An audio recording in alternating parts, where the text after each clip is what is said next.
Students, myself Ashwari, I am going to teach you mathematics. Instead of Vibin sir, I will teach you mathematics from today onwards.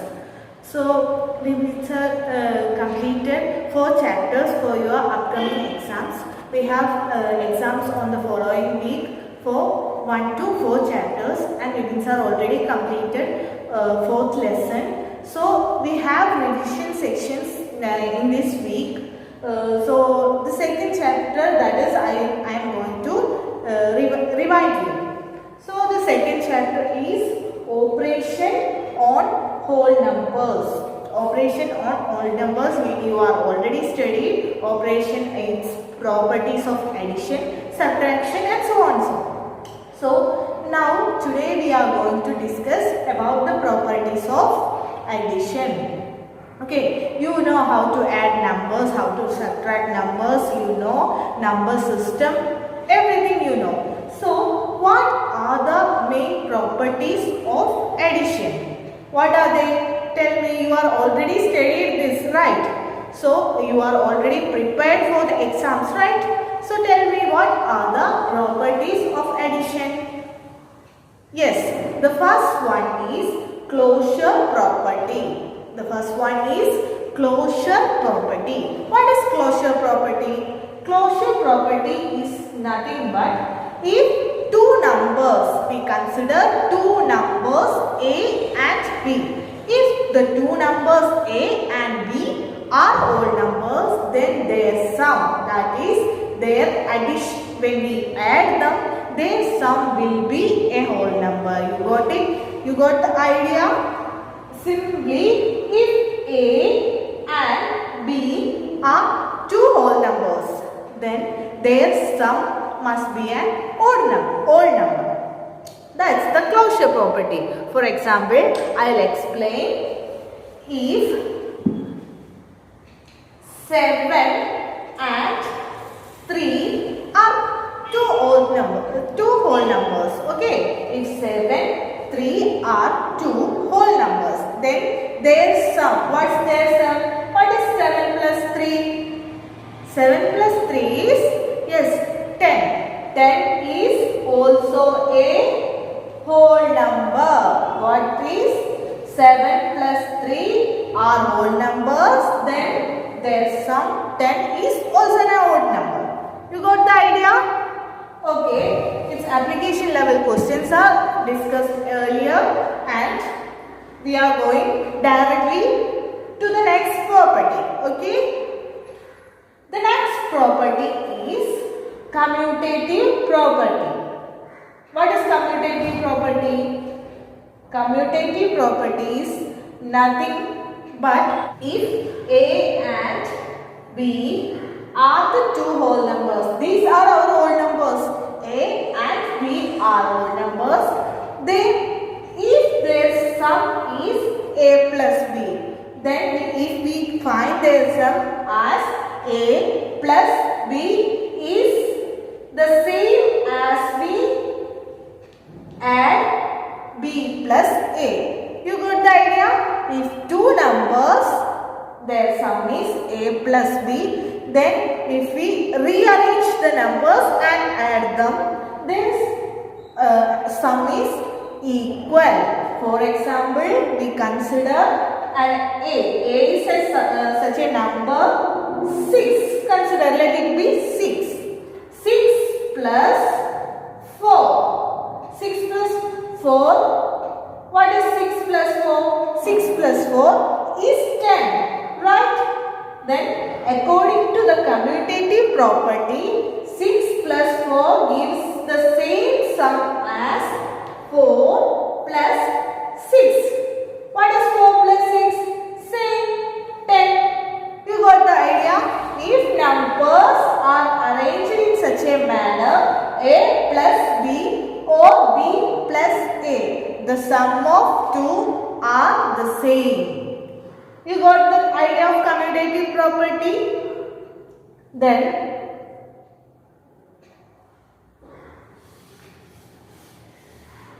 next we are going to the third property of addition. The third property is associative property. What is called as associative property? What is associative property? According to associative property, we have three whole numbers named A, B and C. We have A, B and C. Three whole numbers called A, B and C. If they need to be get added. For adding A plus B plus C, we arrange them into groups. Suppose it be A plus B plus C. It will be same as it is group. Numbers are get grouped and get added.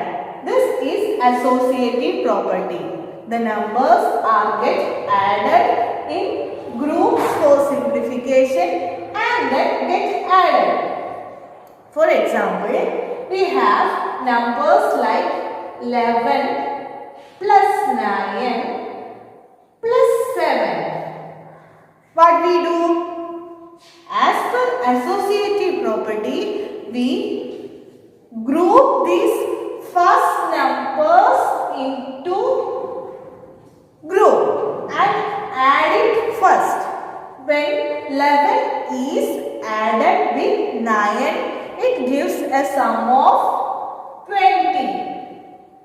And the third number 7 is added to this, which gives a sum of 27. This is the property called associative property. I will explain it. Three numbers, if we need to add three numbers, the numbers are grouped. Either the first two numbers or the second two numbers. Any of two numbers in this group are grouped. And these group numbers added together first, then we add the third number. Then we find the overall sum. This is the simple method for addition, and this is a property called associative property. Got it? For associative property, I'll give you one more example.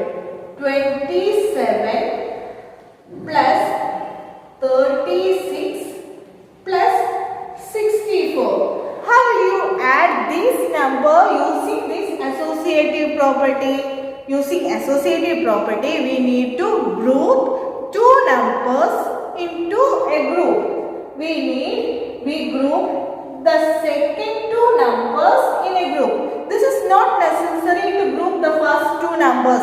You can either group first two numbers or the second two numbers into a group. Then this is 27 plus the addition of these two numbers gives a sum of 100. And 27 plus 100 gives you a sum of 127. 27 plus 100 gives you a sum of 127. Students, you got the idea? What are the properties? First one is closure property. What is closure property? Closure property is nothing but A and B are, if two numbers are whole numbers, their sum will be another whole number. Got it? Then what is commutative property? Commutative property is nothing but if two numbers are added, then if they added in reverse manner, the sum should be always the same. If A and B are the two numbers, and A plus B will be always equal to B plus A. And the third one is associative property, which is numbers are categorized into groups and they get added. Okay, the last but not least, additive identity. Additive identity is nothing but if a number A is What I am saying about additive identity. Additive identity is nothing but if a number A is added with 0. Additive identity always deals with 0. If a whole number A is added with 0, gives the same number as A. If a whole number 13 is added with 0, gives a sum of 13 plus 0 is, yes, it is 13. You got the idea? Okay, these are the 4 properties of whole numbers. Then, okay, that about the properties of addition. And the whole numbers may be categorized into 2. They are either even numbers or odd numbers. The whole numbers are categorized into either even numbers or odd numbers. What are even numbers? Even numbers are nothing but the whole numbers which can be divided by 2. If we divide the whole number with 2, it gives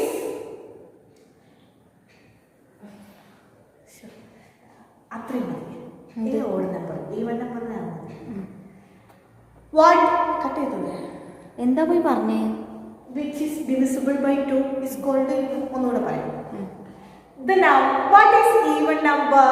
The numbers which is divisible by 2 is called even number.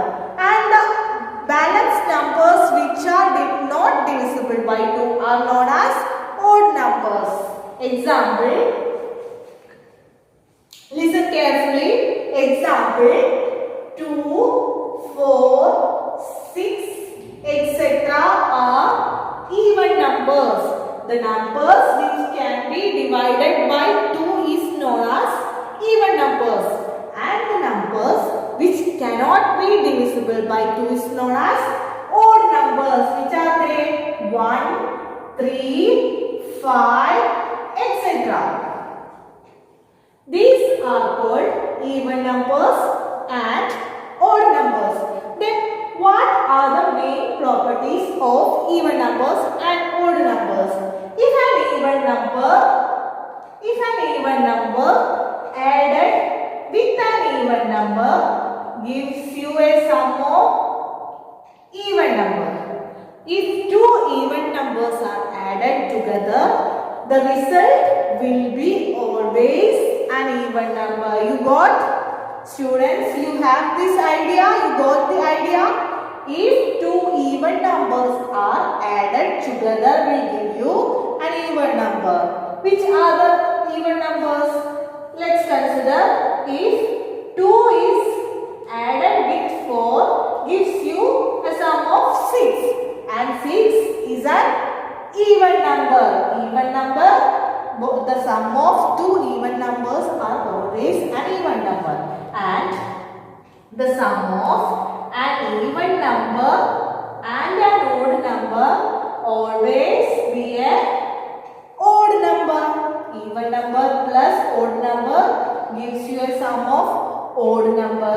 For example, even number, let it be 4, and an odd number, let it be 3, gives you a sum of 7. 7 is an odd number. You got it? Then it's odd number plus even number gives you a sum of odd number. The sum of an even number and an odd number will be always an odd number. Let it be an odd number. Let it be like 5. Okay. Even number, it be like 2 equal to 7 is always an odd number. And the final property, what is it?